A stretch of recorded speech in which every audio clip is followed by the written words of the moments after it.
अस्सलाम वालेकुम। वालेकुम सलाम। क्या नाम है आपका? मोहम्मद शाहिद। क्या करते हैं? मैं टीचिंग करता हूँ। टीचिंग कहाँ पर पढ़ाते हैं? मैं सरगोदा में हूँ। तो आप सरगोदा से इस्लामाबाद फिरने के लिए आए हुए हैं?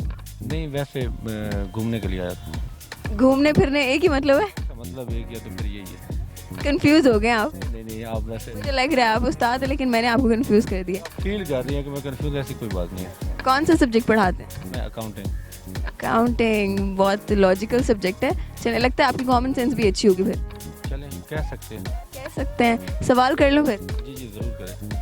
अच्छा, एक गंजा 11 रुपए में गंजा होता है, तो 11 गंजे कितने रुपए में गंजे होंगे? आप हंस क्यों रहे हैं? नहीं मतलब आपने रियल में कॉमन सेंस वाला सवाल किया है ना, वो मैं दाद दूंगा कि आपने बड़ा दानत के साथ सवाल किया और सही टाइम पे जो है ना सही बात की है। सही टाइम पे सही बंदे से, क्योंकि आपके भी बाल मुझे नजर नहीं आ रहे। सही सवाल किया आपने। तो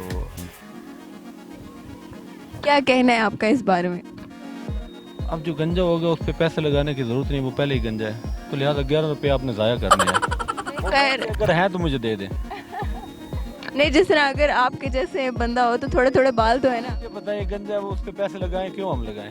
हमें क्या ज़रूरत है? आप नहीं कराते कटिंग? कटिंग करवाना और बात है, गांज करवाना। आपने कहा अगर 11 गंजे हैं, उन पे 11, एक गंजे पे 11 रुपये लगते हैं, तो 11 लोगों पे कितने पैसे लगे? तो मेरे ख्याल में गंजे पे पैसे लगाने की ज़रूरत नहीं है आपको। ठीक है, आप भी नहीं पैसे लगाएंगे, ठीक है? इंशाल्लाह। इंशाल्लाह। अब से कोई कटिंग नहीं कराएंगे? नहीं, कटिंग और चीज़ है।